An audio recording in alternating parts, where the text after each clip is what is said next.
1982. That was the year I turned 13. Before I was a comedian, I thought the coolest thing that would happen to me was being a teenager.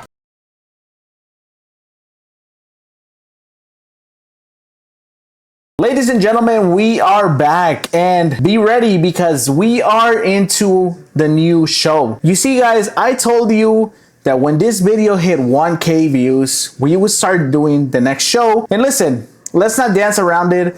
The George Lopez show has been getting covered for the last 6 months. It's time to look into a new show. I was gonna have women, money, stay out late. Now, this show is highly recommended by you guys, and I'm gonna be honest, I am so excited to actually get this going. Before I get started though, I just wanna say thank you guys so much for 5.3K subs. It's such an accomplishment. It's such an honor to be able to entertain you guys for 10 minutes of your day, as always. Also, a huge thank you to the members. You guys are beautiful. Let's get into this episode. I thought it was gonna be the bomb. Now, if you watch Everybody Hates Chris growing up, you probably remember the hilarious narration, Julius being so cheap, Rochelle yelling at everybody, and Chris having some of the worst luck imaginable. But this is what's really impressive about the show. The very first episode somehow introduces every important relationship, every running gag, and nearly every character dynamic that's going to last for the entire series. Now, this episode starts off with Chris explaining that turning 13 was going to basically make life better. Life was gonna do a whole 180.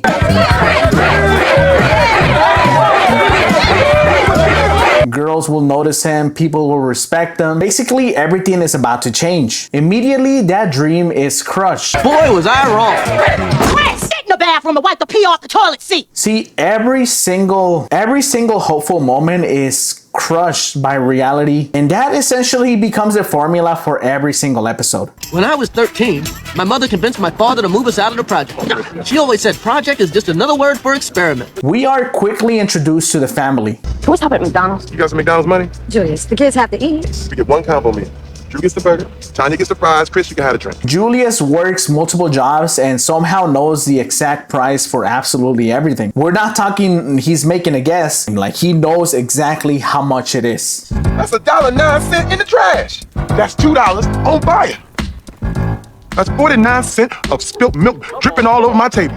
Somebody gonna drink this milk. Rochelle doesn't worry because she doesn't have to. She constantly reminds everyone that her man has 2 jobs. Brother, like, that's also hilarious about this. Then there's Drew. He's younger than Chris, but he's more athletic. He's somehow taller. He's better looking, more popular. Basically everything that Chris wished he was. That's my younger brother, Drew. There's nothing worse than having a little brother that's bigger than you. And finally, we have Tanya, and I'll be honest, this is my least favorite character on the show. Her whole point is just to make Chris's life miserable.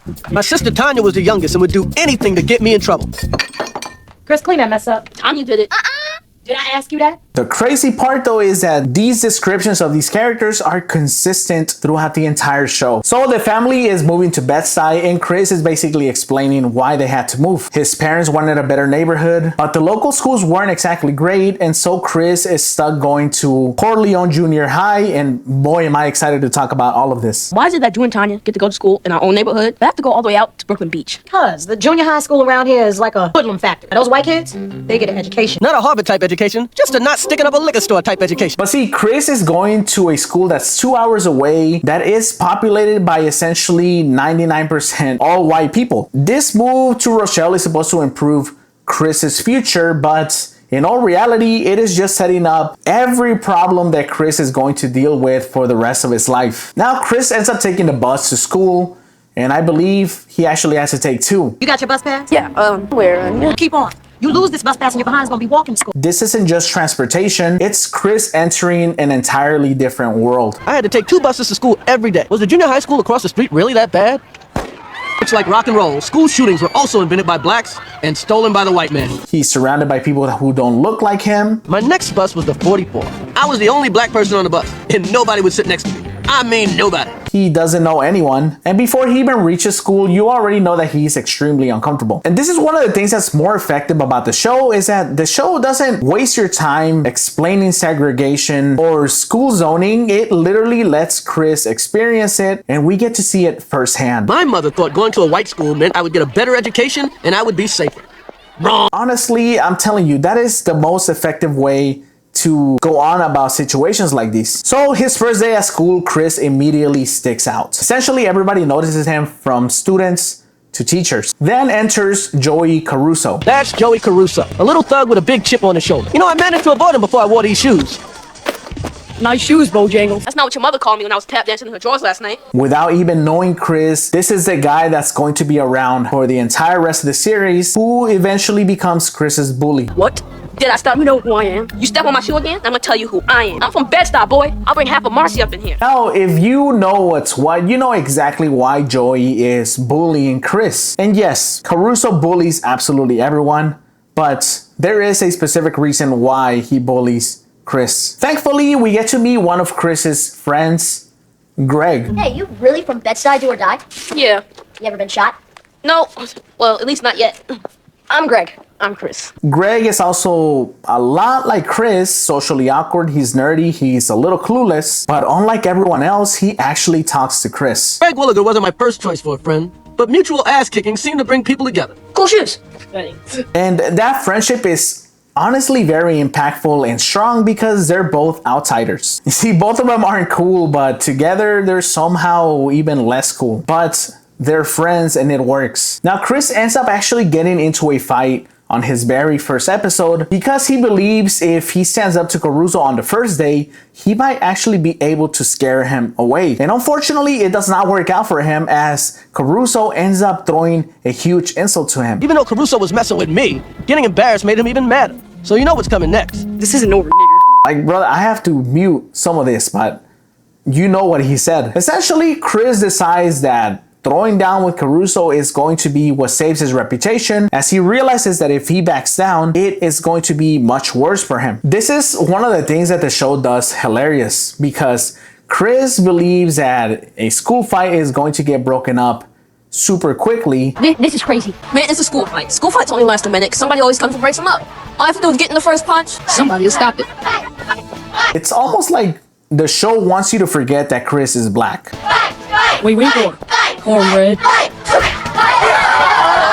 This should be over any minute. Chris is going to a school where it is predominantly white. And so unless he's doing the ass whooping, nobody is going to come and stop the fight. Somebody gotta stop it.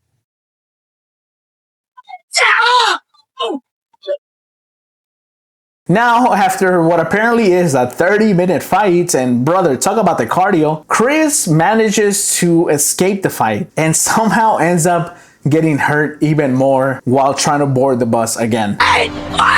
There's a kid trying to catch you. Yeah, nice. Wait. Ow! Ow!